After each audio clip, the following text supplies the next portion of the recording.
안녕하세요. 디지털 데일리 버추얼 컨퍼런스에 참석해 주셔서 고맙습니다. 이커머스 2022 버추얼 컨퍼런스 사회를 맡은 신재일입니다. 반갑습니다. 오늘 컨퍼런스 부제는 이커머스 빅뱅 디지털 혁신으로 대응하라입니다. 코로나19로 인한 비대면 경제의 활성화로 이커머스가 시장의 화두로 떠오르고 있는데요. 빅테크 기업, 유통, 금융 분야를 비롯해서 소상공인 또 인플루언서까지도 디지털 트랜스포메이션에 직접적인 영향을 받으면서 이커머스 시장이 보다 다양화되고 있죠. 업계에서도 고객에게 더 편리한 IT 서비스를 제공하기 위해 혁신을 거듭하고 있습니다. 맞춤형 서비스를 위한 빅데이터 기술이나 또 인공지능이 그 사례가 될 수 있을 텐데요. 그래서 오늘 버추얼 컨퍼런스에서는 고객 지향 이커머스 플랫폼, 그리고 서비스 구현 전략과 IT 인프라 혁신, 네트워크, CDN까지 두루 살펴볼 예정입니다. 오늘도 마찬가지로 궁금한 내용은 실시간 댓글창 남겨주시면 되고요. 좋은 질문 해주신 20분께는 아이스크림 쿠폰, 또 행사 중 진행되는 설문조사 해주신 100분께는 커피 쿠폰 전달해드리고 있습니다. 그럼 지금부터 이커머스 빅뱅 디지털 혁신으로 대응하라 버추얼 컨퍼런스 시작합니다. 첫 번째 순서로 카페24 디지털 전략연구소 박준희 소장님께서 국내외 유명 브랜드는 어떻게 D2C를 성공시켰을까를 주제로 D2C 개념과 배경, 그리고 D2C 전략의 강점에 대해 설명해 주시겠습니다. 경청 부탁드립니다. 네, 안녕하세요. 유명 브랜드는 어떻게 D2C를 성공시켰을까라는 주제로 발표를 하게 된 카페24 박준희입니다. 오늘 어떤 이야기를 전할지 먼저 개요를 간략히 말씀드리겠습니다. 먼저 이 발표를 하게 된 카페24는 어떤 기업인지, 그래서 어떤 자격으로 D2C에 대한 발표를 맡게 됐는지 말씀드릴 예정이고요. 이어서 D2C라는 개념에 대한 정의와 최근 몇 년 사이 유통업계에서 이 D2C란 키워드가 유행하게 된 배경에 대해 안내해 드리겠습니다. 이어서 오늘 발표의 핵심이 되겠죠. 유명한 브랜드들이 이 D2C를 도입하는 이유와 성공 사례를 함께 엮어서 이야기를 드릴 예정입니다. 마지막으로 D2C 도입에 실질적인 허들들은 없는지 이 카페24가 유력 브랜드와 D2C몰을 직접 만들면서 겪은 주요 허들과 그 해결 사례를 함께 전달해 드리겠습니다. 먼저 카페24가 어떤 기업인지, 이 카페24가 D2C에 어떤 관련이 있는 기업인지 간단히 알아볼 텐데요. 한마디로 국내는 물론 해외에서도 찾기 어려울 만큼 D2C 비즈니스를 가장 오래 그리고 가장 활발히 한 기업이라고 소개할 수 있겠습니다. 카페24는 99년에 설립해서 D2C라는 단어가 지금처럼 유행하기 훨씬 전부터 20년 넘게 D2C 솔루션을 만들어 온 회사입니다. 저희 카페24 솔루션으로 제작된 D2C몰에서 발생되는 연간 거래액이 약 13조 원 정도 되는데요. 좌측 하단의 이미지를 보시면 국내 전자상거래 거래액 5위 정도 하는 실버가에 이어서 국내에서 한 6위 정도 되는 수준입니다. 아무래도 B2B 개념의 솔루션 서비스다 보니 카페24라는 브랜드가 좀 생소하신 분들도 계실 거라고 생각을 하는데요. 하지만 한국에서 가장 오래 그리고 또 가장 많이 또 가장 활발하게 D2C몰을 만들어 온 기업이 저희 카페24이기 때문에 오늘 웨비나에서 가장 생생한 사례를 들려드릴 수 있지 않을까 생각합니다. 그럼 D2C가 뭔지, 그리고 업계에서 이 D2C와 유사하게 쓰이는 용어들은 어떤 게 있는지 간략히 확인해 보도록 하겠습니다. D2C는 Direct to Consumer의 줄임말인데요. 한국어로는 보통 직접 판매라고 많이 표현을 합니다. 업계에서는 보통 D2C라고 하면 이 D2C 방식으로 구현된 판매 사이트, 즉 D2C몰, D2C 쇼핑몰을 뜻하는 경우가 대부분입니다. 이 D2C몰과 거의 동의어처럼 쓰이는 표현으로 브랜드몰, 자사몰, 독립몰 혹은 공식 홈페이지의 줄임말인 공홈 같은 표현들이 있는데요.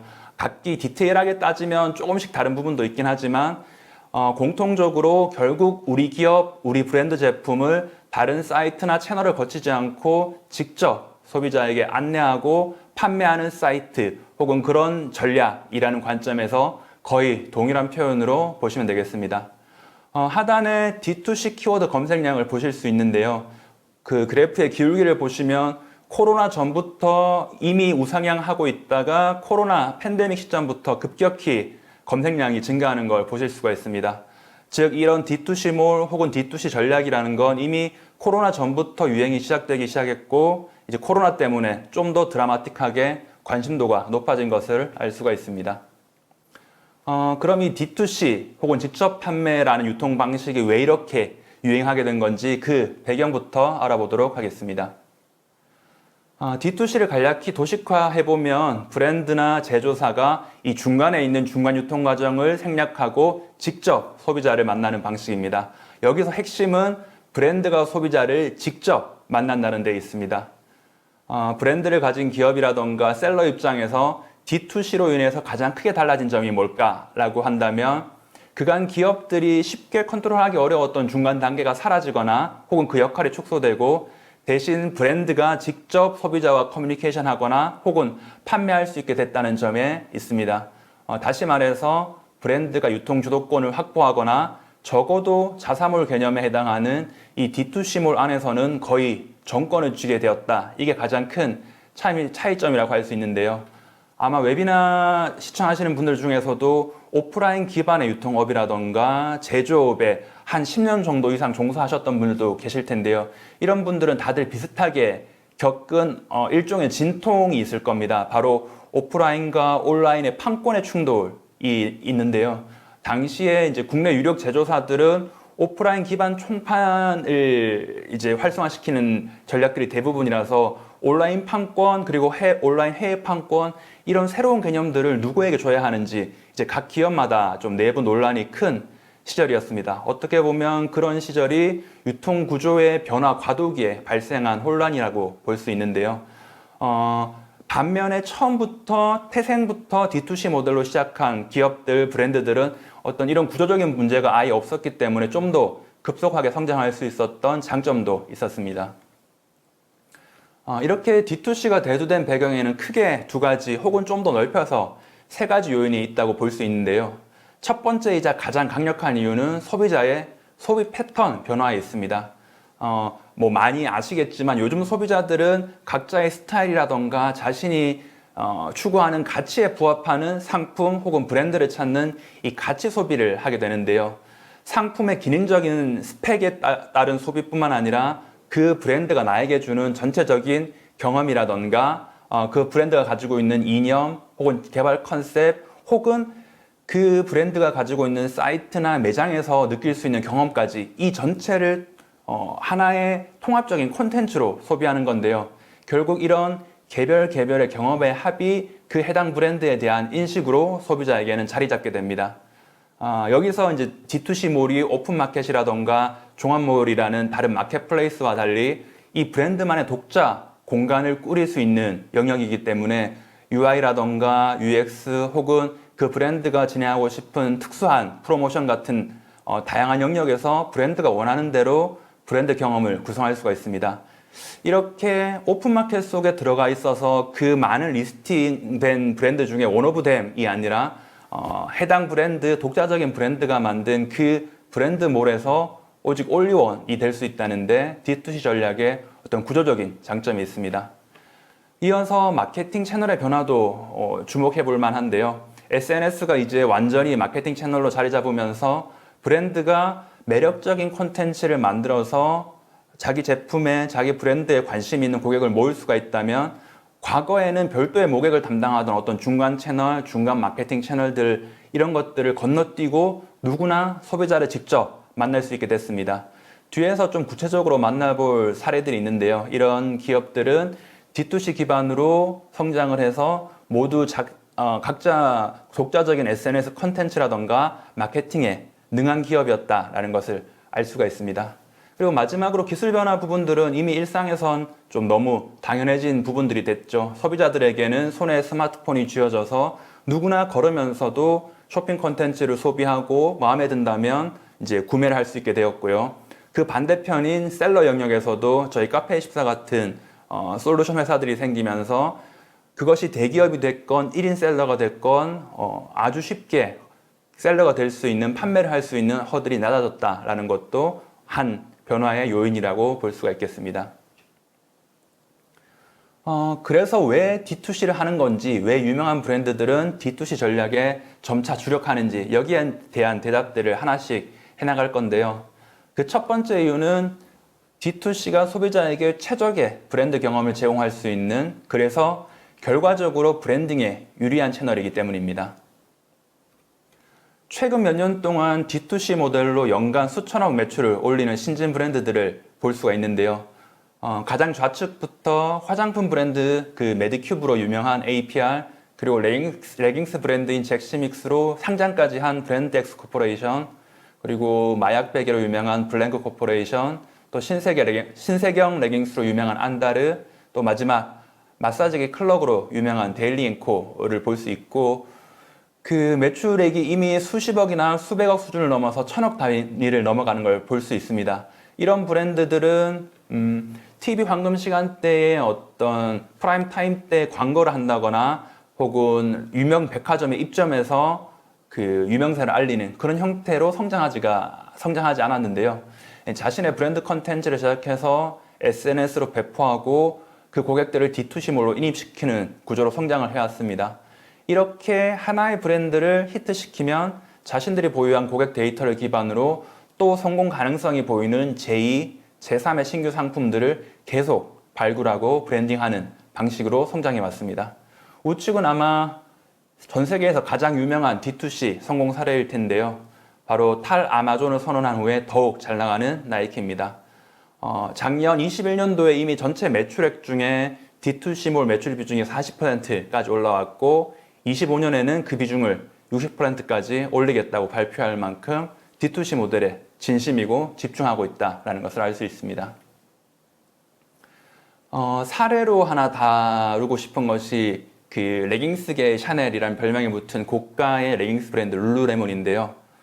유통업계에도 시기별로 유행하는 키워드들이 있는데 예를 들어 약 10년 정도 전에는 어떤 모바일 쇼핑몰, 모바일 홈페이지 이런 것들이 기업마다 있어야 되지 않겠느냐라고 하다가 뭐 예를 들어 약 7년 정도 전에는 O2O, 온라인 투 오프라인, 오프라인 투 온라인 이런 식으로 온라인과 오프라인의 경험을 연결해야 된다라는 개념.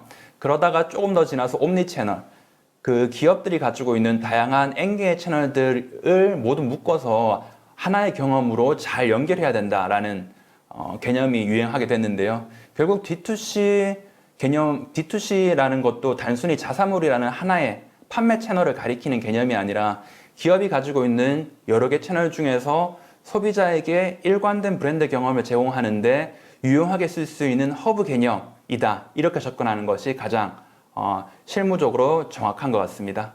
룰루레몬 역시 D2C몰에서 주문을 하고 오프라인 매장에서 그 주문한 제품을 수령하고 또 브랜드 체험 프로그램 같은 것들을 경험하면서 이제 고객에게 온라인몰과 오프라인 공간에서 연속적인 브랜드 경험을 제공하는 것을 알 수 있습니다. D2C가 주목받는 이유 그 두 번째는 이익 극대화인데요.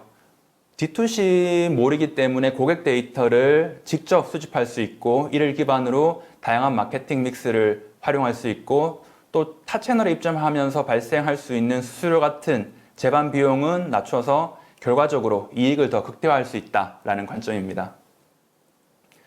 D2C몰은 방문자의 사이트 내 동선이나 이탈, 전환 같은 세세한 데이터를 다 수집하고 분석할 수 있는 구조적인 장점이 있습니다.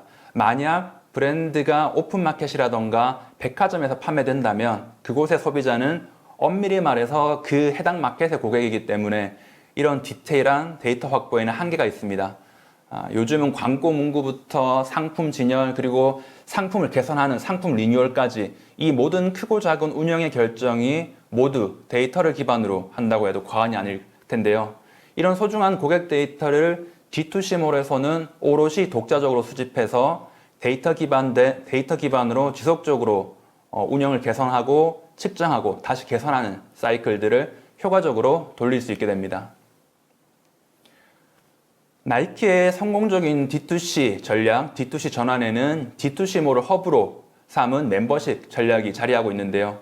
러닝 같은 액티비티, 운동을 즐길 때는 나이키 앱을 활용하면서 고객들은 나이키라는 브랜드 경험을 강화하고 나이키는 거기서 수집된 고객의 세세한 데이터를 가지고 온라인 스토어와 오프라인 매장에서 고객에게 적절한 새로운 상품 제안을 합니다. 이를 통해서 매장 구매 전환율이라던가 D2C몰 사용 비율이 높게 나타났다, 더 높아졌다라는 자료가 있는데요. 이런 액션들이 단순히 가격 할인이라던가 1+1 같은 프로모션이 전부인 아마존에만 입점해 있었다면 이런 식의 고객 데이터 연동 마케팅은 아마 불가능했을 겁니다. 이어서 카페24가 제안하는 D2C를 해야 하는 플러스 알파 요소입니다. 요즘 한국의 스타트업들도 본투 글로벌이라는 개념으로 처음부터 기업을 만들 때 글로벌 진출을 염두에 두고 시작하는 경우가 많은데요. 기존 유통기업이나 제조사들도 어떤 국가 혹은 어떤 고객한테 우리 브랜드, 우리 상품이 먹힐지 가장 쉽고 빠르게 테스트할 수 있는 이 하나의 테스트베드로 D2C몰을 활용해 볼 수 있습니다. 보시는 이미지는 카페24 플랫폼에서 수집된 각 카테고리별 글로벌 접속량을 원의 크기로 시각화한 건데요. 예전 말로 하면 어떻게 보면 한류, 요즘 표현으로는 K 콘텐츠, K 굿즈, 혹은 뭐 K 프리미엄 이런 K의 인기 덕분에 한국 상품에 대한 전 세계적인 수요를 확인할 수 있는 지표라고 할 수 있습니다. 지금 이 웨비나를 보시는 분들이 어떤 업종에 종사하느냐에 따라서 이 한국 프리미엄, 한류에 대한 체감이 좀 다를 수도 있을 거라고 생각하는데요. 저희는 이 고객사가 수만에서 수십만 개 수준의 D2C몰에 실제 접속하는 해외 트래픽을 데이터로 보고 있다 보니 어떻게 보면 우리 한국 안에서 한국을 평가하는 게 오히려 평가절하된 건 아닐까라는 생각을 하게 됩니다. 결국 해외의 한국 상품, 메이드 인 코리아, K-스타일에 대한 기본적 잠재 수요는 입증됐다라고 저희는 내부에서 판단하고요. 각 제조사나 브랜드 특성에 맞는 타겟을 고민해서 언제든 해외 진출을 시도해 볼 만하다라는 제안을 드리고 싶습니다. 하지만 막상 해외를 진출하려고 하면 거기에 들어가는 돈, 시간, 인력, 노하우 이런 부분들이 막막할 수 있는데요. D2C몰은 우리 브랜드가 현지 경쟁력이 있는지 파악해보는 테스트베드로 가장 효율적인 수단이라고 생각하고 있습니다. 시나리오를 심플하게 말씀을 드리면 먼저 그 해당 브랜드가 해외 시장에 그 가능성이 있는지 거기에 대한 내부 가설을 세우고 한국 D2C몰을 번역해서 해당 언어권 자사몰을 만들게 됩니다. 그 이후 각 언어권 사이트에 실제로 유입되어 오는 방문자들의 트래픽을 분석해서 최초에 세웠던 가설이 어느 정도 맞는지 검증해 나가는 방식인데요. 만약에 실제 현지 트래픽이 높고 구매라던가 문의로 이제 전환되는 그 전환율도 높다라고 한다면, 즉 해당 국가의 수요가 확인됐다라고 판단을 한다면 현지에 있는 그 각 현지마다의 유력 마켓플레이스에 입점을 하고 좀 더 마케팅을 강화하면서 노출을 확대하고 드라이브를 거는 방식입니다. 하단에 그 이미지를 보시면 이미 해외 몰을 만드는데 그 허들이라고 생각될 수 있는 것들은 다양한 방식으로 이미 다 해결이 됐다라는 것을 좀 표현을 한 건데요. 결제는 이미 화폐별로 다양한 결제 수단이 애드온 형태로 제공되고 있고요. 배송도 일반 B2B 형태의 진출이 아니다 보니까 컨테이너 수출입이 아니라 우체국 EMS 같은 소화물 배송이라서 한결 간편하게 해결할 수 있습니다. 이제 뒤에 이어서부터는 이렇게 국내 D2C몰 기반으로 해외몰을 만들어서 해외 진출에 성공한 사례를 이어서 소개해 드리겠습니다. 올리브영은 국내에서도 이미 온라인 채널을 잘 활용하는 걸로 유명한데요. 이미 글로벌 몰을 만들어서 세계 150개국에서 들어오는 주문을 처리하고 있는 상황입니다. 그리고 앞서 소개드렸던 D2C로 성장한 신규 기업 브랜드엑스 코퍼레이션이 운영하는 잭스믹스도 이미 D2C 해외몰로 성공적으로 매출 확장을 하고 있는 사례로 볼 수 있습니다. 이어서 해외몰로 현지 수요를 확인하고 그 확인한 이후에는 현지 마켓에 입점해서 폭발적인 성장을 이뤄낸 사례인데요. 오늘 발표 주제 화두가 D2C이긴 하지만 모든 기업이 나이키처럼 마켓플레이스, 아마존 같은 유력 마켓플레이스를 버리고 자사몰, D2C몰에만 올인하는 게 정답은 아닙니다.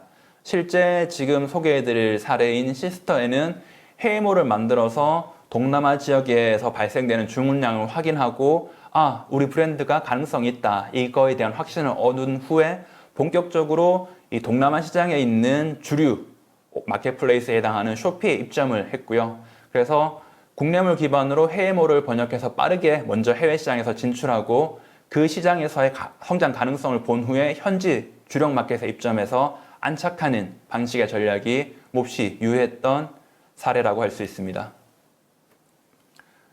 이어지는 66걸즈와 핫핑은 이제 한국의 10대 그리고 20대 여성분들에게는 너무나 친숙한 패션 브랜드입니다. 이런 10대, 20대 브랜드는 고객을 팬으로 만드는 다양한 쇼핑 콘텐츠를 만들어서 고객과 소통을 하는 데 능숙한데요. 이런 상품과 콘텐츠가 실제 해외 소비자들에게도 먹히는지 그 부분을 해외 D2C몰로 빨리 가늠해 볼 수 있었던 사례였습니다. 한국 패션에 대한 관심도가 기본적으로 가장 높다라고 알려져 있는 일본, 중국, 대만 같은 동아시아권에서 먼저 좋은 반응을 확인을 했고요. 그 이후에 각 국가의 주력 마켓에 입점하는 형태로 그 해당 나라 현지 채널에 안착한 케이스인데요. 특히 해외에서도 아마존, 라쿠텐 같은 우리가 다 익히 알고 있는 많은 것들을 판매하는 종합몰뿐만 아니라 우리나라의 무신사라던가 오늘의 집 같은 특정 품목에 특화된 버티컬 마켓들도 각 나라마다 있습니다. 핫핑 같은 경우 일본의 무신사 같은 그 패션에 특화된 마켓이 있는데요. 그게 샵리스트라고 하는 일본의 패션 버티컬 플레이스에 들어가서 추가로 진출해서 좀 더 좋은 성과를 냈던 것도 하나의 특이할 만한 사례라고 할 수 있습니다. 유명한 브랜드들은 왜 자꾸 D2C에 집중하는지 그리고 어떻게 해서 성공했는지 내용들을 다시 한번 정리를 해봤습니다. 첫 번째는 브랜딩. 입점몰에서 온오브댐으로 묻히는 게 아니라 독자적인 D2C몰을 통해서 올리원으로 부각될 수 있다. 결국 그래서 독자적인 브랜드 경험을 소비자에게 줄 수 있다라는 점이 장기적으로는 가장 큰 차이점이자 장점이라고 할 수 있고요. 두 번째는 이익 극대화입니다. 여기서 핵심은 고객의 데이터를 온전히 우리가 얻을 수 있다라는 점이고 이 데이터를 기반으로 여러 마케팅 믹스를 할 수 있다는 점. 또한 자체 채널이기 때문에 그 마켓플레이스라던가 어떤 오프라인 마켓 혹은 오픈 마켓에 내게 되는 한 자릿수에서부터 뭐 20%, 30%에 달하는 각종 그 수수료 같은 운영 비용도 절감할 수 있다라는 것도 현실적인 장점이 될 수 있고요. 또한 플러스 알파로 D2C몰을 해외 진출의 테스트베드로 활용하라는 제안과 실제 성공 사례들도 함께 안내드렸습니다. 마지막 장인데요. 그 카페24가 대형 브랜드 기업과 D2C몰을 만들면서 공통적으로 만났던 허들과 그걸 해결했던 사례들을 안내해 드리겠습니다. 여태까지 발표 내용들을 보시고 그래 D2C가 좋은 건 알겠는데 그걸 우리 회사가 도입하는데 현실적으로 문제는 없겠어? 이런 질문을 가지신 분들에게 좀 현실적인 답까지 되었으면 합니다. 이 웨비나 발표를 위해서 좀 저희 내부 자료들을 확인해 봤는데요. 저희 카페24 안에서 B2B 그 협력을 하는 팀에서 진행한 대형 브랜드 D2C 구축 프로젝트가 작년에만 이제 40개가 넘는 정도라고 하더라고요. 그래서 이미 국내로 한정하더라도 D2C는 앞으로 더 늘어나지 더 축소되지 않는다. 그 추세라는 것은 이미 좀 저희 내부 데이터를 통해서 확인을 하고 온 상황이고요. 여기서 약간 재밌는 게 대형 브랜드와 이제 스몰 브랜드는 D2C몰을 만들어서 브랜드를 강화하겠다라고 하는 목적은 같지만 현재 각기 상황이 다르기 때문에 이어지는 실제 구축 액션도 달라지는데요. 스몰 브랜드는 쉽고 빠르게 지금 당장 시작하길 원하시기 때문에 어떤 저희한테 별도 문의가 유입되지 않고 그냥 바로 시작을 하십니다. 뭐 마치 메일 계정을 만든다거나 블로그 주소 만들 때 어디 문의하지 않고 바로 그냥 시작하기, 가입하기 눌러서 시작하는 것처럼 그냥 시작을 하시고요. 반면에 대형 브랜드들은 이렇게 D2C를 하고는 싶은데 거의 공통적으로 이 세 가지 허들을 안고 저희한테 문의를 주시더라고요. 첫 번째가 레거시 시스템이라고 불리는 기존에 그 활용하시던 기간계 그것들과 새로운 D2C 전략, D2C몰과 문제없이 연동이 될까? 이게 가장 큰 허들이었고 두 번째가 우리가 원하는 특이한 기능이 있는데 그 커스터마이징이 원활하게 될까? 그리고 마지막으로 세 번째는 모두가 안고 있는 적절한 비용으로 테스트해 볼 수 없나? 이 세 가지입니다. 먼저 기간계 연동 사례부터 이야기를 해볼 건데요. 국내 대형 종합 패션 그룹사의 특정 브랜드 운영팀으로부터 인입된 프로젝트입니다. 워낙 대형 패션 그룹사 다 보니까 이쪽에서의 핵심 요구사항이 이 그룹 전체의 물류를 관장하는 ERP 시스템이 있는데 이거랑 우리 신규 런칭하는 브랜드의 D2C몰이랑 무리 없이 연동이 되느냐라는 건데요. 특히 저희가 많은 대형 브랜드들을 만나보면 기업 규모가 크고 업력이 오래될수록 레거시 시스템은 복잡하고 또 혹시라도 멈추거나 어떤 데이터 정합성이 틀어지게 된다면 리스크가 크다. 그래서 우리 사업부가 그거를 다 안기가 부담스럽다. 이런 좀 현실적인 말씀을 많이 해주시더라고요. 결과적으로 그 그룹사의 기관계와 저희가 만드는 신규 D2C몰의 중개 서버를 두고 수십 차례 사전 테스트를 한 후에 안정적으로 오픈을 해서 정상 운영을 확인했고요. 이제 그룹 내에서 성공 사례가 하나가 생기니 후속으로 그 그룹사 내에 있는 다른 B, C 후속 브랜드들도 D2C몰을 연이어서 오픈하는 것을 확인했습니다. 이 물리적인 제약이 없는 온라인 개발이라는 건 사실상 뭐 돈과 시간, 법적 제약만 없다면 불가능은 거의 없다라고 볼 수 있는데요. 이것보다 저희가 실무에서 많은 분들을 만나보다 보니까 현실에서는 좀 가보지 않은 길을 가야 하는 임원분들과 그 담당자분들의 심적 부담이 크게 느껴지더라고요. 이번 사례는 이제 대기업 레거시와의 연동도 결국 D2C 전략, D2C 전환의 본질적인 허들은 아니라는 걸 입증한 사례였습니다. 다음은 글로벌 패션 브랜드의 커스터마이징, 기능 커스터마이징 사례입니다. 대형 브랜드일수록 다른 브랜드와 차별화된 운영 요소를 갖추기 위해 많이 노력하는데요. 구체적인 예를 하나 말씀드리겠습니다. 요즘 워낙 한정판 신발이 인기인데요. 그래서 이 사례로 소개드리는 C 브랜드는 회원들에게 추첨을 통해서 한정판 상품을 판매하는 드로우라는 기능을 구현하기를 원했습니다. 이런 특정 기능을 구현하기 위해서 쇼핑몰 내부 코어의 코드를 모두 뒤집어서 하드 코딩하는 수준의 개발을 물론 할 수도 있지만 저희는 이미 서드파티 생태계가 있기 때문에 애드온 혹은 플러그인 개념에 가까운데요. 이런 방식으로 기능을 해결했습니다. 많은 분들이 이미 너무 일상적으로 쓰고 계신 애플의 앱스토어나 구글의 플레이스토어도 휴대폰을 처음 샀을 때는 전화를 걸고 문자를 보내는 핵심 기능만 가지고 있는데 스토어에서 앱을 다운로드 받으면 카톡도 보내고 이제 쇼핑도 할 수 있는 것처럼 어떤 스토어 기능이 있는 건데요. B2B 솔루션에도 이런 동일한 개념의 스토어가 있습니다.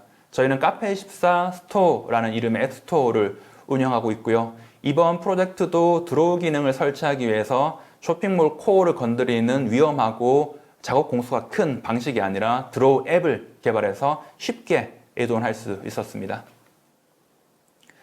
마지막으로 공통적으로 나오는 이야기가 비용 문제입니다. 크게 구축할 때 들어가는 개발 비용과 운영하면서 추가로 들어가는 운영 리소스를 고려한 비용들이 있을 텐데요. 저희 솔루션 기반으로 구축을 했을 때 고객사분들이 해주시는 말씀이 아마 SI 대비로 한 적어도 절반에서 3분의 1 수준까지 낮다라는 말씀을 해주셨고요. 당연히 제로 베이스에서 시작하는 것보다 이미 코어를 갖추고 있는 솔루션 기반으로 하는 게 구축 비용이 싸다라는 건 상식적으로도 뭐 너무 당연한 이야기고요. 그 다음이 운영 인력, 온라인 운영 인력에 대한 것도 기업의 현실적인 고민이더라고요. 처음부터 온라인 몰 혹은 해외 온라인 몰에 대한 매출이 터질 것을 기대하고 온라인 MD나 뭐 해외 몰 전담 인력들을 뽑기는 어렵고 또 안정화까지 걸리는 그런 시간들도 기업 입장에서는 하나의 큰 리스크이자 리소스입니다. 이 경우에 먼저 시장 가능성을 보고 안정화될 때까지 운영 대행을 활용해서 초기 고정 비용을 줄이는 방법으로 성공적으로 안착한 사례들도 많다라는 것을 안내해 드리고 싶습니다. 네, 이렇게 준비한 사례는 모두 전달드렸습니다. 고객사는 본업에만 집중하고 그 외의 전 과정은 카페24가 해결한다. 이 구조를 고도화시키는데 카페24는 20년 이상 집중해 왔습니다. 앞으로도 고객사의 디지털 전환과 D2C 전략 수립에 카페24가 도움이 될 수 있었으면 합니다. 발표 내용에 대한 문의는 제 이메일로 주시면 최대한 성의껏 회신드리겠습니다. 그리고 혹시 D2C몰 구축 관련 문의를 하고 싶은 분은 하단에 같이 나가는 엔터프라이즈 메일로 주시면 조금 더 빠른 안내가 나갈 수 있도록 하겠습니다. 이상으로 모든 발표를 마치겠습니다. 감사합니다.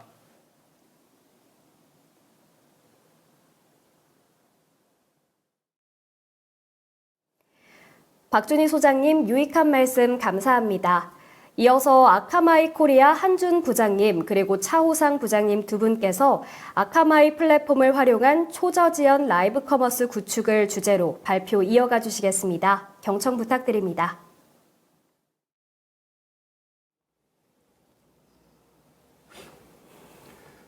안녕하세요. 아카마이 기술영업 한준 부장. 차호상 부장입니다. 오늘 시간에는 아카마이 플랫폼을 활용한 초저지연 라이브 커머스 구축이라는 주제로 설명드리려 합니다. 목차는 이렇고요.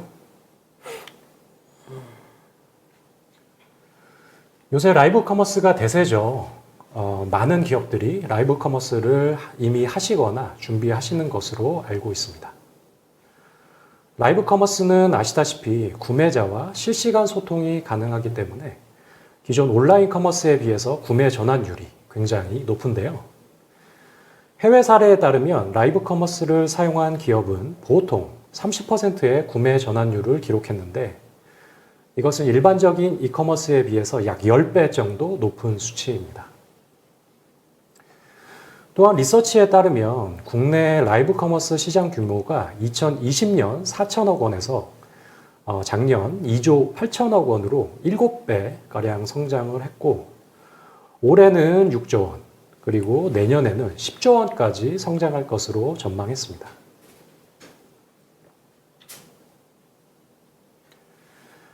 라이브 커머스는 아시다시피 라이브 스트리밍과 이커머스의 줄임말이죠. 기존 홈쇼핑 중심의 방송망이 아닌 인터넷망을 사용하는 라이브 스트리밍을 통해서 제품을 구매하는 새로운 소비, 유통 방식을 말합니다.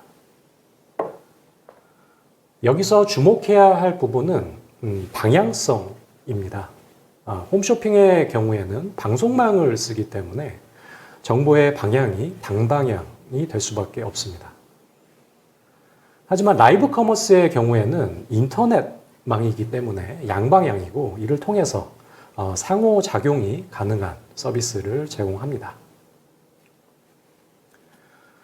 그리고 특정 장소에서만 이루어지던 홈쇼핑 방송과는 달리 시간과 공간에 대한 제약이 줄어들 수가 있고요.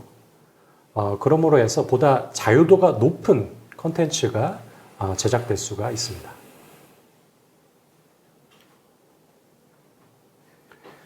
중국에서는 온라인 커머스의 성장, 그 중에서도 라이브 커머스의 성장이 두드려졌는데요. 2019년 중국 라이브 커머스 거래액은 약 4,338억 위안, 우리나라 돈으로 73조 원에 이르렀고 2020년에는 5.6억 명의 사용자, 9,610억 위안, 그리고 우리나라 돈으로 163조 원에 달할 것으로 전망했습니다. 한국에서도 정말 많은 기업들이 이미 라이브 커머스 서비스를 시작했습니다. 전통적인 홈쇼핑 업체들 뿐만 아니고 전문 온오프라인 쇼핑몰들, 그리고 양대 포털 사이트까지 라이브 커머스 시장에 진출하고 있습니다. 또한 많은 패션 업체, 유통 업체들도 라이브 커머스를 위해서 인력을 지금 채용하고 있거나 자체적으로 플랫폼을 구축 중인 것으로 알고 있습니다. 경쟁이 매우 치열해지고 있는데요. 이런 시장에서 살아남기 위해서는 기술적으로 차별화된 라이브 커머스 플랫폼을 구축해야 합니다. 아카마이가 기술적인 차별화 측면에서 어떤 도움을 드릴 수 있을지 지금부터 저희 미디어 솔루션 전문가인 차호상 부장님에게 마이크를 넘겨서 한번 설명을 드려보도록 하겠습니다. 부장님. 예, 안녕하세요. 차호상입니다. 라이브 커머스 컨텐츠 송출 시 고려해야 할 사항과 해결 방법입니다. 첫 번째로 4K 컨텐츠가 필요합니다. 지금 4K 컨텐츠가 필요하다고 하셨는데 예. 이 FHD 지금 방송을 하고 있잖아요. 예. 그 각 방송사들이 FHD로 충분하지 않나요? 예. 보통은 Full HD로 많이 하고 있는데 그렇기 때문에 차별화를 하기 위한 포인트로 4K 컨텐츠를 설명을 드린 거고요. 예, 그래서 왜 4K 컨텐츠가 필요한지 설명드리도록 하겠습니다. 일단 OTT 플랫폼들이 4K 컨텐츠 제공으로 시청자들이 화질에 대한 눈높이가 높아졌고 4K 컨텐츠 지원 디바이스 보급률은 급증했지만 4K 컨텐츠는 여전히 부족하다는 것입니다. 만약에 4K 컨텐츠를 라이브 커머스에서 제공할 수 있다면 마케팅이 유리해지고 시장의 관심을 끌 수 있게 됩니다. 결국 시청자들의 시청 몰입도를 높여 이탈률을 줄이고 전달력을 높여 매출 증대까지 기대할 수 있게 됩니다. 그래서 여러분들이 라이브 커머스 플랫폼의 경쟁력을 강화하고 차별화하기를 원하신다면 4K 컨텐츠 제공을 검토할 만한 충분한 가치가 있습니다.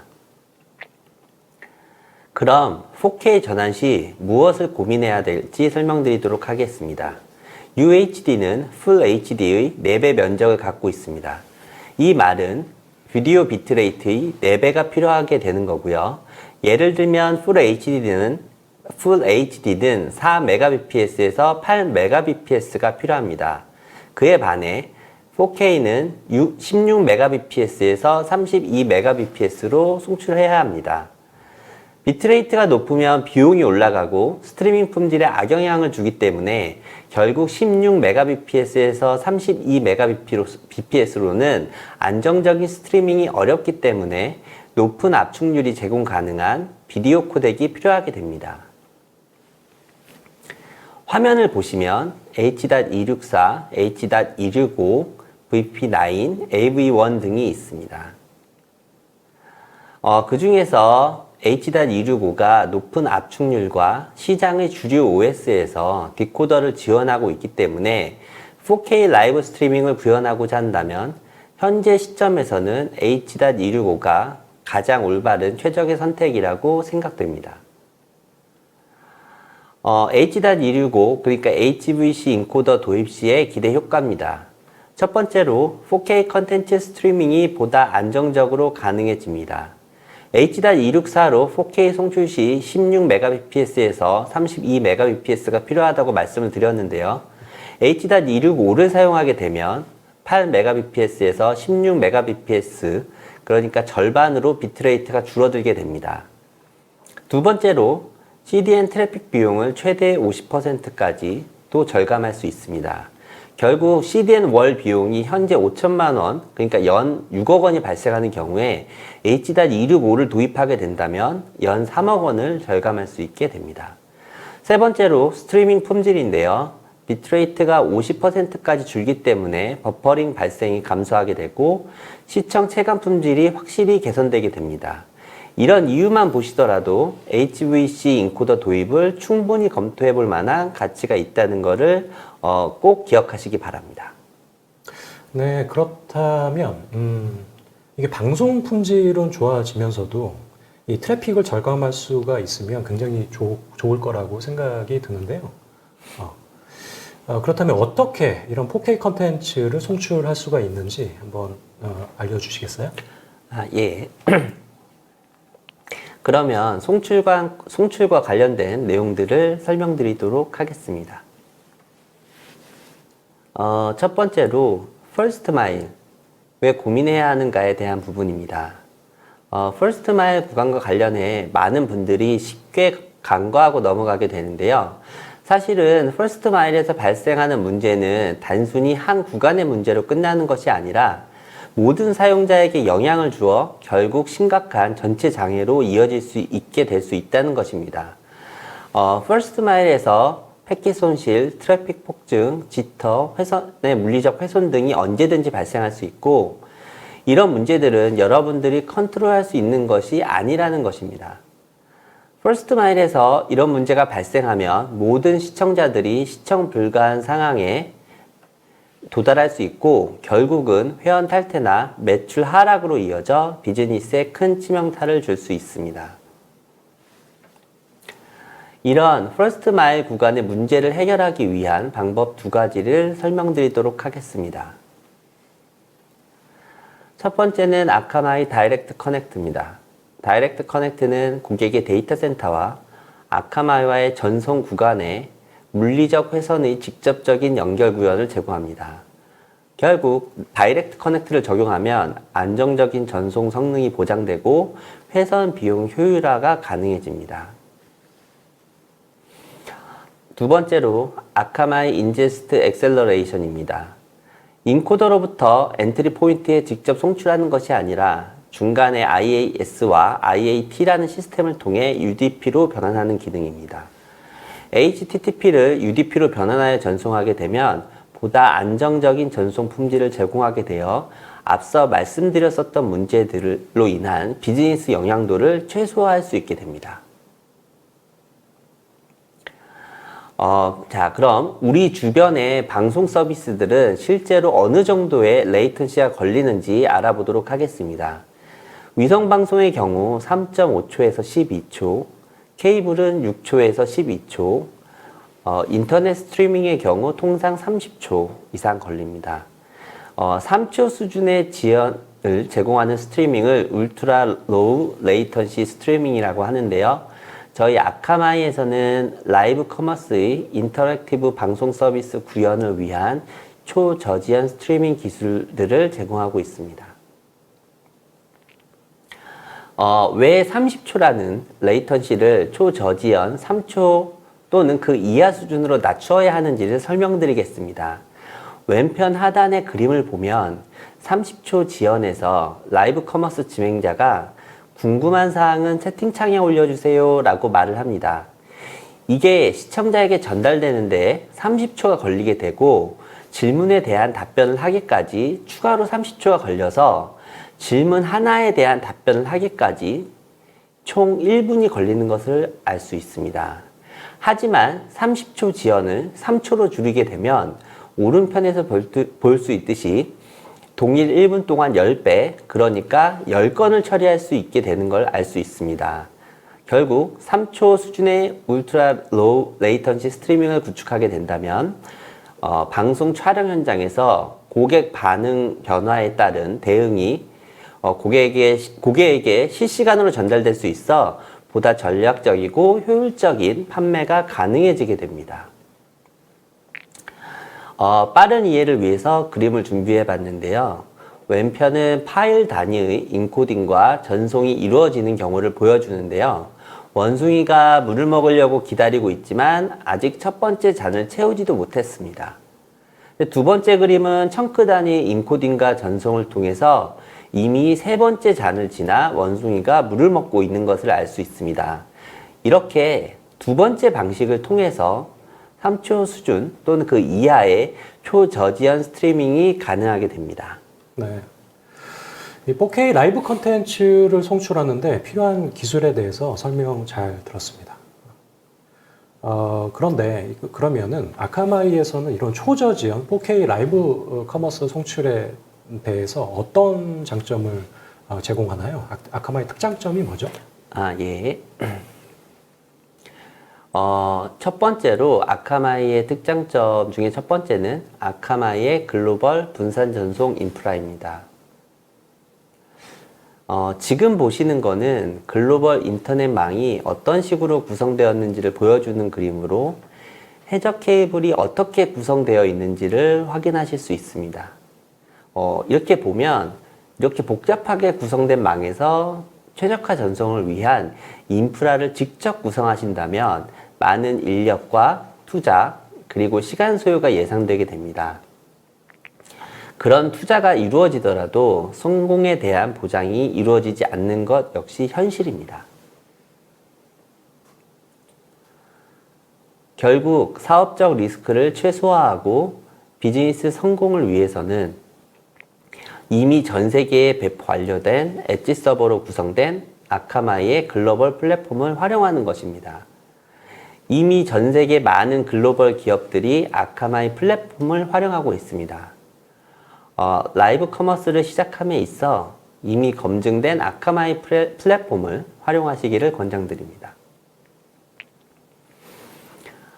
아카마이를 사용하신다면 국내 서비스에서 해외로 확장하실 때도 별도의 추가적인 구축 작업 그리고 그에 따른 검증 작업 없이 즉각적으로 글로벌 시장으로 서비스를 시작하실 수 있게 됩니다.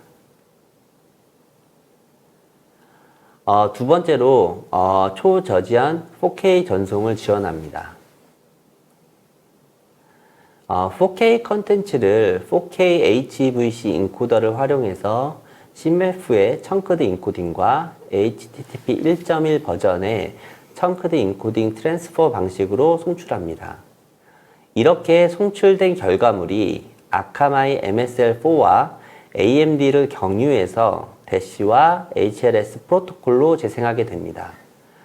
이와 같은 방식으로 아카마이는 3초 이하의 지연이 거의 없는 스트리밍을 제공하게 됩니다. 아카마이 방송과 관련된 아카마이 프로덕에는 MSL4와 AMD라는 프로덕이 있는데요. 먼저 아카마이 MSL4에 대해서 간단히 설명드리도록 하겠습니다.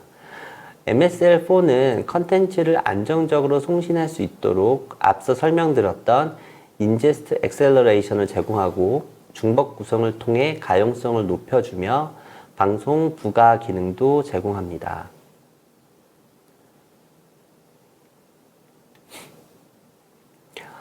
다음은 아카마이 AMD입니다. 어댑티브 미디어 딜리버리의 약자로서 어댑티브 비트레이트 스트리밍에 최적화되어 다양한 연결 속도와 유선 또는 무선, 모바일 등의 다양한 네트워크 유형에서 고품질의 시청 환경을 제공합니다.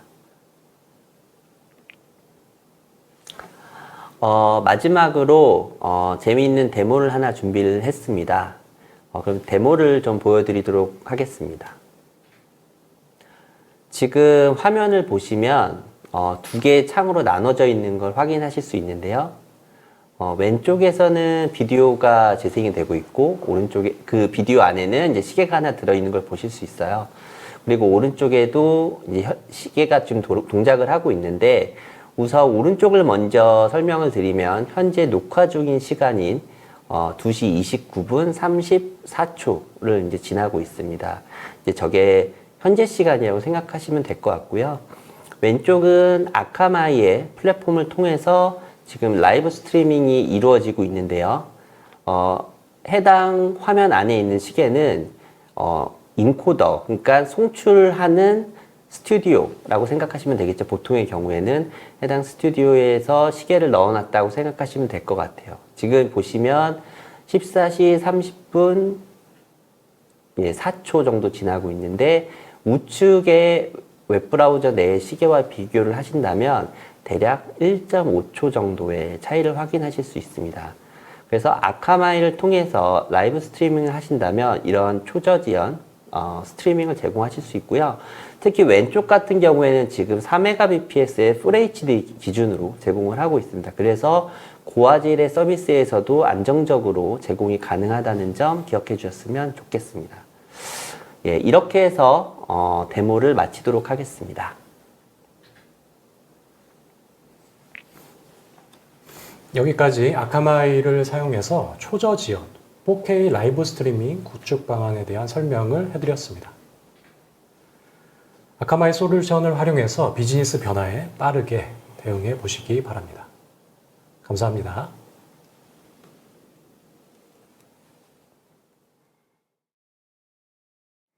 한준 부장님 그리고 차우상 부장님 발표 감사드립니다. 다음은요, D2C 상품은 어떻게 브랜드로 성장하는가를 주제로 설명해 주시겠습니다. 안녕하세요. 저는 오늘 D2C 브랜드의 미션, 히트 아이템에서 시작해 브랜드로 생존하기에 대해 발표를 맡은 블랭크 코퍼레이션의 모도리 마케터 신가은이라고 합니다. 먼저 저희 회사에 대해서 간략하게 좀 소개를 드리고 시작하려고 하는데요. 블랭크 코퍼레이션은 자체적으로 기획하고 개발한 브랜드 제품들을 다양한 디지털 매체에 활용해서 판매하는 브랜드 빌딩 사업을 전개하는 회사입니다. 저희는 2016년도에 창업해서 미디어 커머스 방식, 즉 자체 기획한 마케팅 콘텐츠로 SNS에서 광고를 집행하고 자사몰에서 판매하는 그런 방식의 D2C 사업을 전개한 회사인데요. 지금은 D2C 사업에 대해서 많이들 알고 계실 것 같은데 그 당시에는 좀 생소했던 D2C 사업의 선도 기업이라고 할 수 있습니다. 저희 회사에서 보유하고 있는 여러 가지 브랜드에 대해서 간략하게 좀 소개를 드릴게요. 대표적으로는 최근에 현빈이 광고했었던 바디럽이 있고, 그리고 주방용품 브랜드 모도리, 펫 브랜드로는 아르르, 남성 패션 브랜드로 언코티드, 그리고 남성 뷰티 브랜드로 블랙몬스터를 가지고 있습니다. 출시 이후에 단기간 내에 제로에서 100억까지의 매출을 달성한 저희의 대표적인 브랜드인데요. 보시다시피 저희는 특정 하나의 카테고리만 가지고 브랜드를 전개를 하는 회사는 아니고 리빙부터 뷰티까지 굉장히 넓은 카테고리의 범위를 다루면서 성공 사례를 다양하게 가진 회사입니다. 저희가 창업을 했었던 2016년에는 D2C 비즈니스 구조 자체가 굉장히 생소했던 해였어요. 네, 말씀드렸던 것처럼 블랭크는 발빠르게 고객에게 먼저 접근해서 좋은 제품들을 소개하는, 즉 D2C의 가장 큰 장점을 살린 회사로서 먼저 시작한 선두주자의 회사인데요. D2C의 장점에 대해서 간략하게 말씀드리자면 1인 고객의 획득 비용이 매우 저렴하다는 점, 즉 기존의 유통업계 대비해서 그런 장점이 있었고, 그리고 퍼스트 파티의 고객 데이터를 직접 보유할 수 있다는 점이 장점이었습니다. 그때는 굉장히 시작 단계였어서 잘 아시는 것처럼 소셜미디어 플랫폼의 성장과 효율이 굉장히 고도화되고 있던 시절이었어요. 그래서 D2C 비즈니스 모델을 가진 저희 회사와 이런 소셜미디어 플랫폼의 성장이 함께 좀 시너지를 일으켜서 매우 좋은 성장세를 보일 수 있었습니다.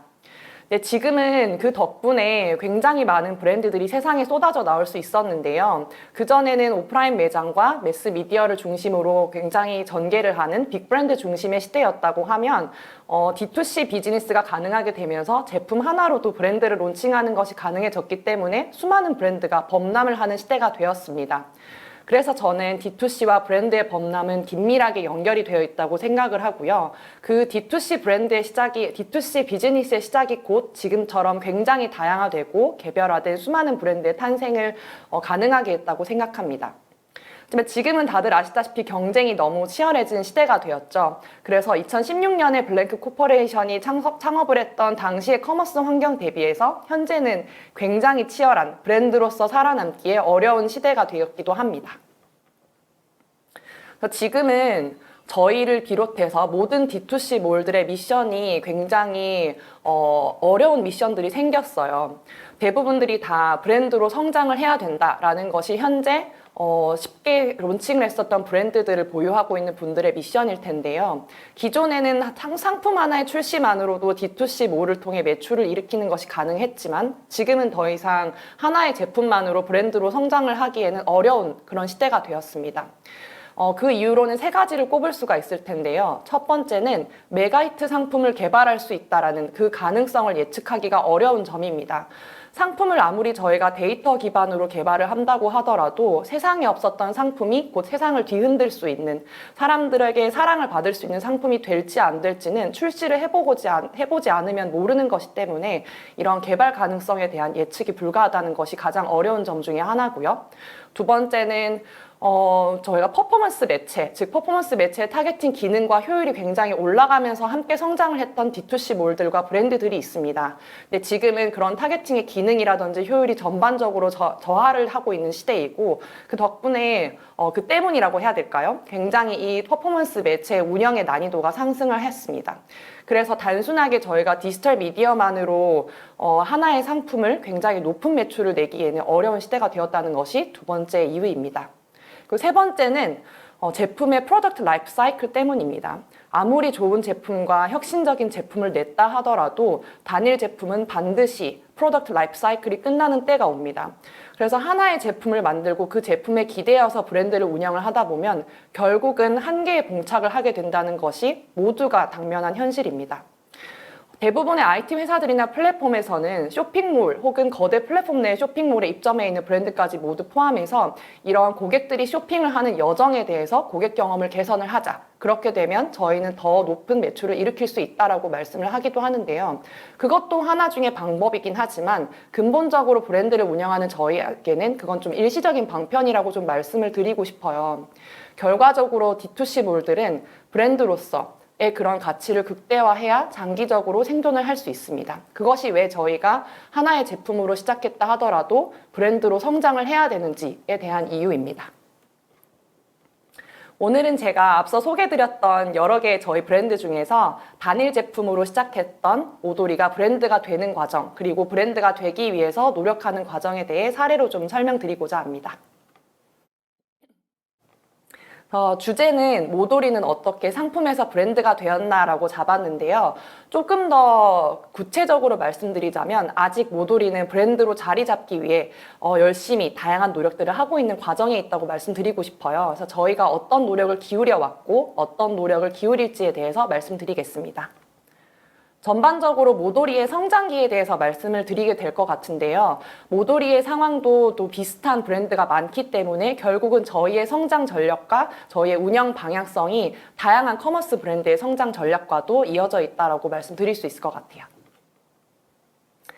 조금 이건 재밌는 얘기이기도 한데요. 모도리의 탄생 이야기부터 좀 먼저 소개를 드릴게요.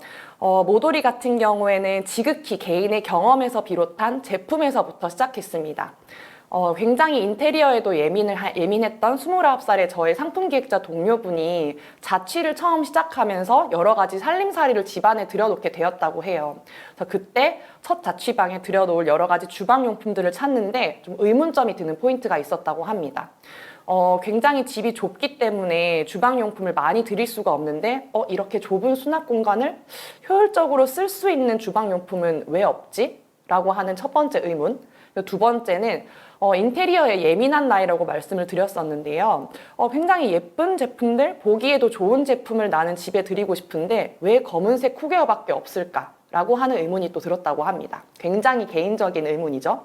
그리고 세 번째는 너무너무 비싼 주방용품 브랜드, 해외 고가의 브랜드들이 많고 그게 너무 부담스러워서 조금 더 저렴한 브랜드가 없나라고 좀 찾아봤었는데 반대로 이번에는 너무 싼 주방용품들만 많아서 너무 비싸거나 혹은 저렴한 주방용품, 너무 싼 건 이건 또 믿고 써도 되나? 이런 의문점이 들었다고 합니다.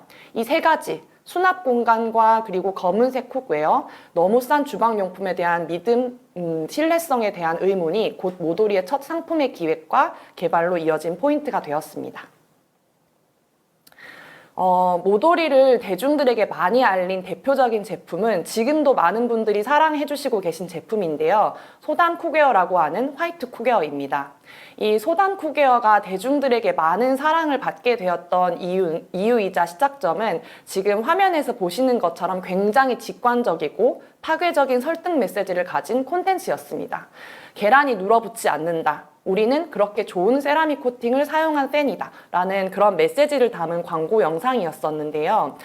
실제로 저희가 좋은 소재를 사용해서 개발에 좀 힘을 쓰기도 했지만 이 좋은 상품을 사람들한테 알리기 위해서 저희가 택했던 이 콘텐츠 방식이 굉장히 워킹을 했고 그 덕분에 저희는 이 소담 쿡웨어를 기점으로 이 기존에 있었던 검은 쿡웨어 시장이 아니라 그 검은 쿡웨어 시장을 공략한 것이 아니라 이 수납을 좀 편하게 할 수 있으면서 하얀 쿡웨어, 즉 신규 시장을 창출했다. 그 시작점이 소담 쿡웨어이고 사람들한테 직관적으로 메시지를 던진 것이 그 시작점이었다. 라고 보고 있습니다. 이 소담 쿡웨어가 대표적으로 저희 상품이기도 하고 저희가 상품을 만들고 전개하는 방식을 상징을 하는 제품이기도 한데요. 말씀드린 것처럼 소담 쿡웨어는 굉장히 개인적인 경험으로 세 가지 포인트에 대한 의문으로 시작을 했습니다. 수납 공간에 대한 문제를 해결했고요. 그리고 조금 더 보기 좋은 그런 쿡웨어, 하얀 쿡웨어의 열풍을 시작하게 됐고요. 그리고 앞서 보여드렸던 계란 콘텐츠처럼 굉장히 파괴적인 설득력을 가진 콘텐츠, 세 가지의 개인 경험과 그리고 저희가 이 개인을 좀 공략할 수 있는 전략을 가지고 세상에 내보낸 그런 제품이었습니다.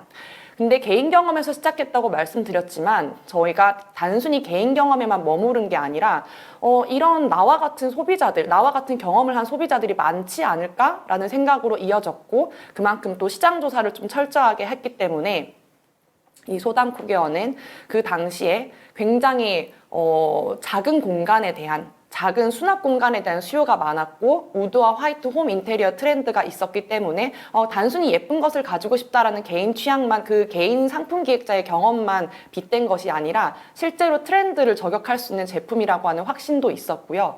그리고 그 취향 소비에 대한 얘기를 많이 들으셨을 거예요. 주방용품까지도 취향 소비를 할 수가 있는데 그 당시에는 취향 소비를 할 수가 없는 환경이었었죠. 그런 취향 소비에 대한 갈증까지 해소를 할 수 있겠다라는 확신을 가진 제품이었습니다.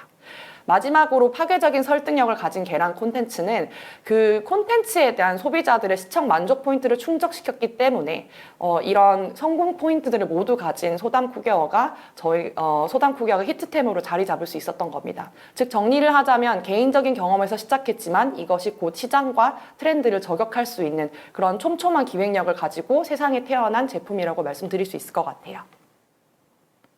덕분에 소담 쿠게어는 출시 다음 해에는 굉장히 높은 성장세를 보여줬습니다. 매출 6배가 성장을 했고요.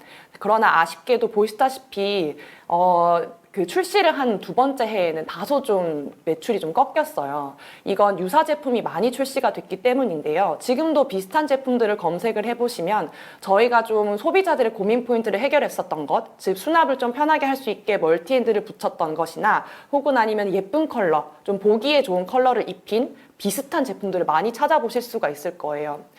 여기서부터 저희의 고민 포인트가 조금 시작됩니다. 2019년에 단일 제품을 출시해서 1년 만에 매출의 6배를 성장을 일으켰는데 유사한 카피캣 제품이 많이 출시가 됐고 그로 인해서 저희 제품 하나의 성장세가 꺾이는 현실을 보며 이건 개별 제품을 출시하고 개별 제품을 마케팅을 굉장히 잘 하는 것만으로는 계속해서 브랜드가 성장하기에는 한계점에 도달할 수 있겠다라고 하는 위기의식을 느낀 게 2021년이었습니다.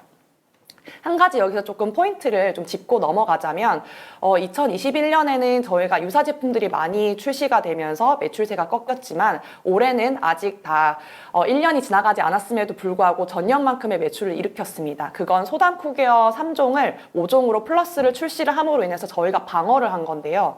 말씀드린 것처럼 제품 하나를 가지고 저희가 지속해서 매출을 일으키기에는 새로운 제품을 또 내거나 혹은 아니면 기존 제품을 업그레이드하는 식으로 계속해서 상품에만 집중을 할 수밖에 없기 때문에 다소 한계가 있다는 것을 느끼고 있었고 이것이 저희가 좀 브랜드로 저희가 자리를 잡아야겠다라고 고민을 하게 된 시작점이라고 말씀드릴 수 있을 것 같아요. 또 하나는 저희가 2020년에 매출이 좀 성장을 했었던 요인 중에 하나는 코로나로 홈 다이닝 수요가 증가했기 때문이기도 한데요. 이 점이 역시 앞서 말씀드린 것처럼 개인의 경험에서 시작해서 제품을 만들었지만 그 시대에 그 상황의 시즌 트렌드에 맞고 소셜 트렌드 혹은 사람들의 관심사에 맞는지를 저희가 면밀히 점검을 하고 넘어갔기 때문에 그 점이 저희의 성공 포인트였다고도 말씀드릴 수 있을 것 같습니다. 소담 쿠게의 제품 하나의 매출은 앞서 보여드린 것처럼 약간 하락세를 보이기도 했는데요. 모도리 브랜드 자체는 연간 매출이 지속적으로 성장을 하고 있는 성장세를 보이고 있습니다. 다만 첫 해에 나왔던 2019년 대비해서 폭발적으로 성장한 것에 비하면은 2021년에는 다소 그 성장세가 둔화가 되었죠. 올해도 여러 가지로 노력을 하고 있지만 저희는 이 성장세가 약간씩 둔화가 되는 것을 보면서 조금 더 브랜드로서 더 높은 성장세를 만들기 위해서 어떻게 하면 좋을까? 어떻게 브랜드 자체의 가치를 높여서 지속적인 성장세를 이어갈 수 있을까를 고민을 하고 있습니다.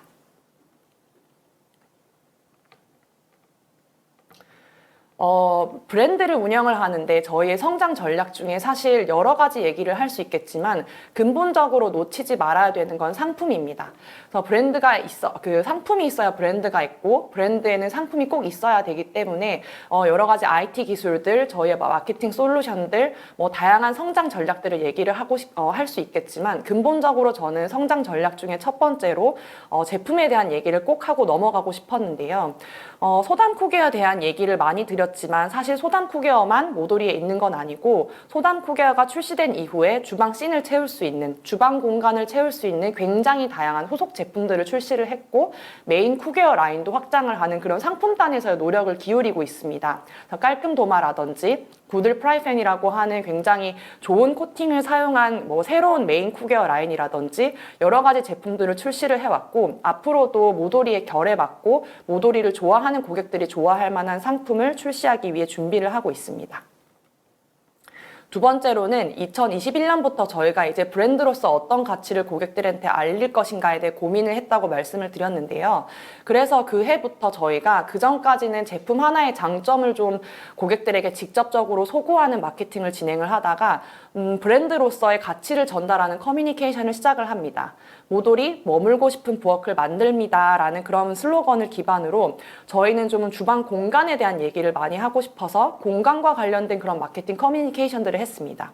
대표적으로는 숙박 큐레이션 플랫폼인 스테이폴리오와 제휴를 해서 굉장히 브랜드 레벨로서의 인지도를 확보하기 위해 애를 썼고, 실제로 이 스테이폴리오의 공간에서 숙박하시는 분들께 저희 제품을 선보이는 그런 캠페인을 진행을 했었습니다. 또 라이프스타일 매거진 빌리브와 제휴를 해서 한 끼 식사에 대한 가치와 저희 식사를 할 때 꼭 사용을 해야 되는 저희 제품이 있는 그 공간, 주방 공간에 대한 브랜드 지향점을 알리는 인터뷰를 진행을 하기도 했고요. 그리고 세 번째로는 작년에 유튜브 웍스 어워즈의 수상작이었던 저희 캠페인을 좀 꼽고 싶은데요. 그 전까지만 해도 이 제품은 이게 좋습니다. 이 제품은 계란이 눌어붙지 않습니다. 라고 하고 개인 그런 개별의 제품 장점을 주로 소구하는 영상 캠페인을 전개를 했다면, 이 전년도에는 모돌이 제품을 사용하는 다양한 상황들과 이 제품을 사용하시는 분들의 모습을 보여주는 그런 공감대가 높은 주방용품 사용 씬에 대한 커뮤니케이션을 시작한 해였습니다. 이때부터 저희가 모돌이가 브랜드로 바로 서기 위한 노력을 했다라고 좀 말씀을 드리고 싶어요. 그 덕분에 저희 모돌이 브랜드의 인지도는 보시던 것처럼 소담쿠겨가 굉장히 열풍을 일으켰던 2020년에 성장을 했다가 유사 제품이 많이 나왔던 2021년에는 하락세였다가 2021년에 저희가 여러 가지 브랜드 캠페인을 전개를 하면서 다시 예년만큼의 그런 인지도를 회복함은 물론이고 더욱더 인지도가 올라가고 있는 추세를 보이고 있습니다. 여기서 끝이 아니라 앞으로도 더 많은 노력들을 기울여야 그 모돌이가 브랜드로서 자리를 잡을 수 있을 텐데요. 쉽게 얘기하면 모돌이는 고객 경험을 극대화하는 것이 앞으로 브랜드로서 자리 잡는 데 저희의 핵심 요소라고 생각을 하고 있고, 그 고객 경험을 극대화하기 위한 주요 3요소로 3가지를 꼽고 있습니다. 첫 번째는 상품입니다. 굉장히 뾰족한 상품을 출시하고자 하는데요. 소담쿠기어 사례를 말씀드린 것처럼 일상 속의 페인 포인트를 해결하고 굉장히 삶의 만족도를 높여줘서 이게 내가 구매를 해야 될 이유가 있는 상품인가, 이 점을 기반으로 저희는 상품들을 계속 기획을 하고 있고 개발을 할 예정입니다. 모돌이에 대해서는 많은 분들이 기능성뿐 아니라 심미적인 장점이 있다라고 평을 해주시는데요. 기능성과 심미성을 앞으로도 놓치지 않은 이 2가지 포인트를 핵심으로 기획을 해갈 것이고, 신제품뿐 아니라 기존에 나왔던 제품들을 업그레이드하고 라인을 확대하는 등 다양한 상품 전개 전략을 펼쳐나갈 예정입니다. 두 번째로는 이건 저희 블랭크 코퍼레이션의 굉장히 본질적인 장점이기도 한데요. 저희는 콘텐츠에 강점이 있는 회사이고 앞으로도 그 콘텐츠는 놓치지 말아야 되는 저희의 본질이자 최대 강점이라고 생각을 합니다. 조금 더 생생한 콘텐츠를 전달을 해서 고객 경험을 극대화하고자 합니다. 고객들이 정말 직접 사용해 본 것과 같이 생동감 있고 이해하기 쉬운 콘텐츠로 고민의 시간을 줄여주는가, 이게 저희가 콘텐츠를 기획할 때 생각하는 주요 포인트입니다. 그래서 실제 사용한 장면들을 다수 노출한다든지 촉감, 색상, 무게처럼 실제로 고객들이 이 상품을 체험할 때 느낌을 전달하고자 하고, 이 제품을 사용하는 상황의 무드, 분위기를 전달하는 그런 킬링 콘텐츠로 고객들이 고민을 좀 덜하고 내가 이 제품을 사면 이런 분위기를 얻을 수 있겠구나 라는 그런 생생한 느낌을 전달하고자 합니다. 세 번째가 여태까지는 조금 부족했다고 하면 앞으로 조금 더 강화하고자 하는 포인트입니다. 조금 이해하시기 어려우실 수 있을 것 같은데요. 먼저 다가가는 친절함을 갖춘 그런 브랜드가 되겠다라고 하는 것이 저희의 포부이자 미션입니다. 고객들의 방문을 먼저 두드리고 관심사를 묻고 소식을 전하면서 굉장히 친근한 벗과 같은 관계가 될 수 있는 브랜드가 될 수 있을까? 이것이 저희 현재 고민 포인트고요. 구체적으로 요즘에 굉장히 많은 마케터분들이 관심을 가지고 있는 재방문, 재구매 유도가 이 부분에 포함이 된다고 보시면 될 것 같아요. 즉 저희는 모돌이의 경험이 있는 회원들을 한번 모돌이 구매한 고객들을 놓치지 않고 저희의 좀 팬으로 만들겠다라는 목표 하에 경험 있는 회원들 대상의 혜택을 촘촘히 설계해서 로열티를 증대하는 그런 액션들을 많이 취해 가려고 합니다. 조금 더 먼저 다가가는 친절함에 대해서 저희가 구체적으로 그리고 있는 계획에 대해서 맛보기로 좀 말씀드리려고 해요. 여태까지 블랭크 코퍼레이션과 모도리는 디지털 미디어 상에서 굉장히 좀 뛰어난 광고 기술과 저희의 콘텐츠 기술로 고객들에게 다가갔었는데요. 이 디지털 미디어와 매체뿐만 아니라 다른 곳에서도 고객들을 만날 수 있는 접점이 많다라는 생각이 들어 저희는 고객들이 저희 브랜드를 경험을 할 수 있는 접점을 확대하려고 합니다. 그래서 올해 처음으로 여태까지는 디지털, 즉 온라인에서만 판매를 했던 브랜드라고 하면 2022년 리빙페어에 첫 진출을 해서 이후에 점진적으로 오프라인 접점들을 늘려 굉장히 많은 고객들에게 저희가 먼저 다가가고 만나고자 합니다. 그리고 크로스 보더 브랜드로 좀 성장을 하고자 하는 그런 비전이 있습니다.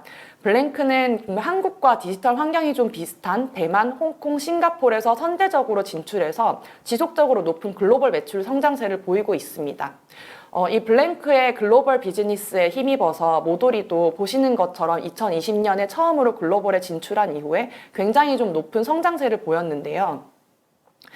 이런 대홍신 중심의 글로벌 매출이 지속적으로 성장을 할 수 있을 거라고 보고, 그리고 앞으로도 이 높은 성장세를 일으키기 위해 저희는 글로벌까지도 고려한 그런 브랜드가 되고자 노력을 할 겁니다.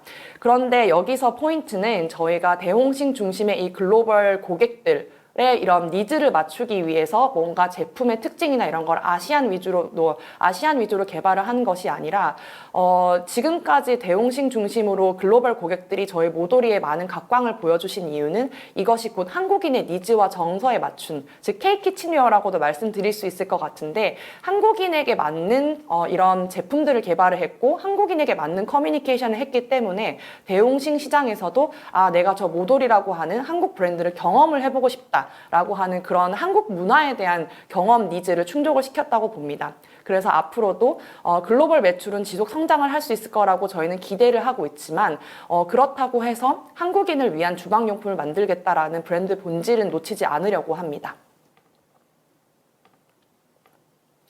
저희가 글로벌 브랜드로 성장을 할 수 있을 거라는 확신을 가지는 이유는 글로벌 브랜드로서의 성장 실제로도 좀 저희가 높은 성장세를 보이고 있기도 하고, 블랭크가 자체적으로 가지고 있는 글로벌 사업부, 이런 글로벌 비즈니스의 장점 때문이기도 합니다. 저희가 한국에서 잘 전개를 하고 있는 브랜드들을 글로벌 사업부에서는 대만, 홍콩, 싱가포르 위주로 전개를 해주시고 계시는데요. 이는 실제로 대만과 홍콩과 싱가포르는 디지털 환경이 한국과 유사하다라고 하는 장점을 가지고 있습니다. 그 덕분에 자체 콘텐츠를 개발을 하고 있는 대만 스튜디오에서는 실제로 사용을 하는 것 같은 그런 주방용품들의 그 씬들을 실제로 촬영해서 광고를 집행해주고 계시고, 지금도 콘텐츠 베이스로 브랜드 팬들이 대홍신 위주로 자연스럽게 구축이 되고 있습니다. 그리고 두 번째로 블랭크 글로벌 비즈니스에서는 오프라인 브랜드와 상품 체험을 할 수 있는 거점들을 확보해서 운영을 하고 있기 때문에 오히려 한국에서는 모도리가 올해 처음으로 오프라인에 진출할 계획을 가지고 있지만 이 대홍신 시장에서는 먼저 오프라인에 체험을 할 수 있는 씬을 전개를 하고 있습니다. 그렇기 때문에 여기서 더욱더 폭발적으로 성장을 할 수 있을 거라고 기대를 하고 있기도 하고, 세 번째로는 저희가 디지털 매체에서의 플레이뿐만 아니라 대홍신 시장에서는 오프라인 광고 인벤토리를 자체적으로 운영하고 있는 그런 인프라를 갖추고 있습니다. 즉 말하자면 저희는 이미 한국에서 잘 전개하고 있는 모도리를 글로벌 시장에서는 온라인과 오프라인을 모두 통합하여서 마케팅을 할 수 있는 그런 비즈니스적인 인프라를 갖추고 있기 때문에 한국 사업부와 글로벌 사업부의 협업을 통하면 더욱더 높은 성장세를 일으킬 수 있을 거라는 확신을 가지고 있습니다. 이것이 곧 방금 말씀드렸던 저희가 새로운 고객들을 찾아가기 위해서 접점을 늘리겠다라는 계획 중에 하나입니다. 그래서 정리를 하자면 저희는 상품과 콘텐츠, 그리고 저희를 경험한 고객들에게 좀 친절하게 재방문과 재구매를 유도하는 그런 전략을 운영을 해갈 예정이고요. 고객 경험의 접점을 확대하고 글로벌 브랜드, 즉 크로스 보더 브랜드로 성장을 하겠다라는 그런 성장의 이정표를 가지고 있습니다. 이 모든 것을 종합해서 얘기를 하자면 저희는 한 가지로 좀 저희의 목표에 대해서 정리를 할 수 있을 것 같은데요. 많은 플랫폼들이 마치 버티컬 플랫폼화가 되어서 시장에서 전개를 하고 있는 것처럼 저희는 브랜드도 니치한 취향의 코어 팬들을 공략하고 만족시키는 브랜드가 되어야 생존할 수 있을 거라고 생각하기 때문에 앞서 말씀드렸던 다양한 전략들을 좀 계획을 하고 있고 현재도 진행을 하고 있습니다. 조금 더 쉬운 말로 말씀드리자면 팬덤이 있는 브랜드 그 자체가 IP가 되어서 스스로의 가치를 증명을 해야 좀 생존을 할 수 있을 거라고 생각을 하고 있습니다. 그래서 모도리는 브랜드 자체로서의 가치를 좀 자리 잡기 위한 많은 노력을 기울일 예정이고요.